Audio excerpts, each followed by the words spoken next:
Hey guys, Richard Faulkner here. Just giving a bit of an update what's happening in the marketplace. Today I'm joined with Joe Carroll from Sphere Finance, having a bit of a chat to him what's been happening in the finance sector.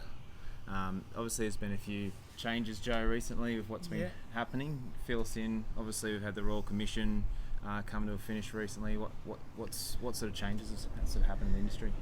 With the Royal Commission, surprisingly, not a lot, to be quite honest. I think the two major changes that you will have seen recently in the banking industry is one, the assessment rate has dropped.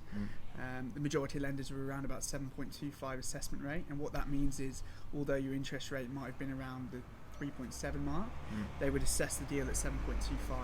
They've now dropped that down to between 5.5 and 5.75.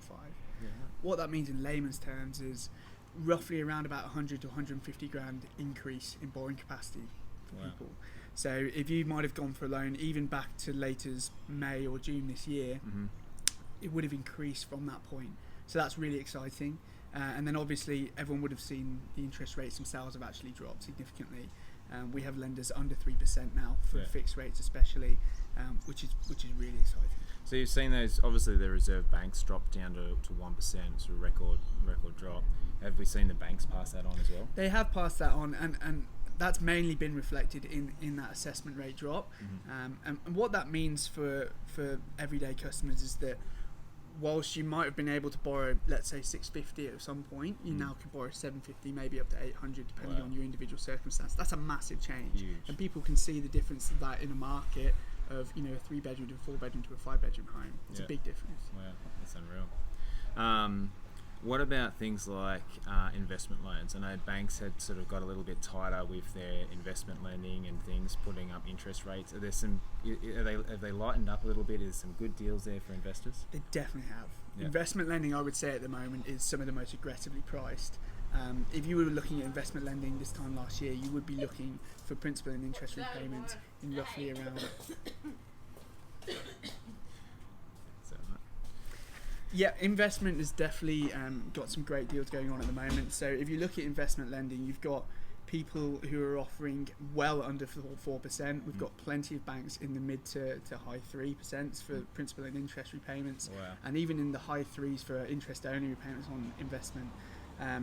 The lending has become more flexible as well. There's plenty of banks now which negatively gear. What that means is we can add that income back into your servicing to service the loan.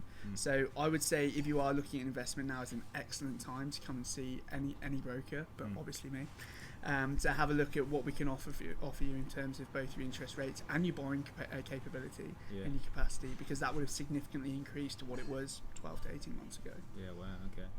So I would have thought with what's been happening, there'd be some pretty good opportunity there for people looking to refinance. Are you finding that's definitely happening a lot? Or? Yeah, I'm getting a big proportion of my business is now coming from refinances. So what happened is a lot of people saw the drop in the news, lots of banks reducing their interest rates, and they're thinking, well, they don't even know what rate they're on.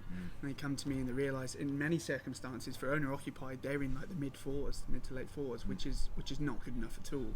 We've got some really aggressive rates out there, and even if it's to the point where I provide you with an option, you go back to your bank and say this is what I've been offered, they then lower their rate to a more aggressive competitive rate.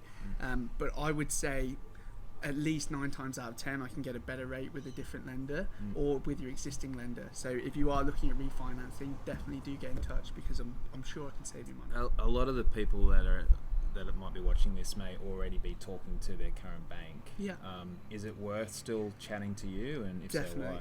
Definitely. I would say in many circumstances I can approach the bank that you're already with and negotiate a more aggressive interest rate than what you will be able to do as an individual, purely because of the volume that we write with these lenders, and they tend to price more aggressively through brokers to gain that business. Alternatively, if they can't, I can provide you with alternative options for banks that might have a lower package fee or might have no package fee, or will price more aggressively on the interest rate, so it will be significantly less.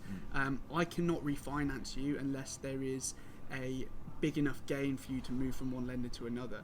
So I have to provide justification for that, and that's what we do in our breakdowns. And we provide you with multiple options so you have the choice of which one you want to do. It's self-managed super fund. So I've got a few people watching this that have got either current loans or looking to get loans to purchase property via their self-managed super fund. I know a lot of the major banks have walked away from it. Is there options out there? There is There is still options. On our panel at the moment, we've got 5 or 6 lenders that still are in the self-managed super fund space. Obviously, some big ones did pull out, like St. George. Unfortunately, that does limit what your options are, and importantly reduces the competition in terms of interest rates, so they're not quite as aggressive as some people might hope them to be.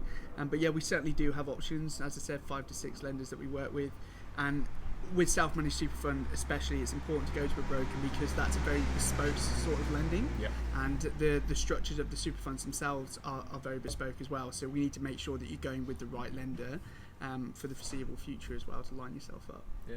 Okay. Yeah. Fantastic. Well, there you have it, guys. There's some inside information of what's going on.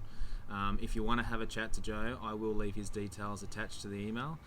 Feel free to reach out and see whether or not you can get a few savings there. Joe, thanks for joining us. No worries. Thank you very much. All right. Thank you. Cheers.